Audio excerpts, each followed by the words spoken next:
ለጉለሌ ክፍለ ከተማ አስተዳደር ሰራተኞችና ነዋሪዎች በሙሉ እንኳን ለ20ኛው የብሔር ብሔረሰቦችና ህዝቦች ቀን በሰላም አደረሳችሁ።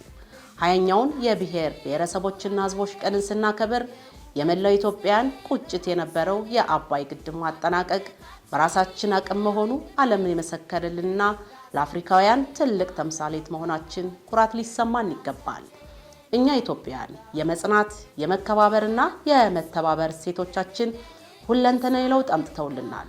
ሀገራችን ኢትዮጵያ ከፍ ብላ እንድትታይ ብዛ ቋንቋ፣ ብዛ ማንነት፣ ብዛ እምነት በማክበር የወንድማማችነትና እህትማማችነት አንድነታችን ልናጠናክር ይገባል። በዓሉ ዲሞክራሲያዊ መግባባት ለህብረ ብሔራዊ አንድነት በሚል መሪ ሐሳብ በጉለሌ ክፍለ ከተማ አስተዳደር በድምቀት ይከበራል። የአብሮነታችን ሚና ከፍ በማድረግ ኑ አብረን እናክበር። የጉለሌ ክፍለ ከተማ አስተዳደር ኮሙኒኬሽን ጽሕፈት ቤት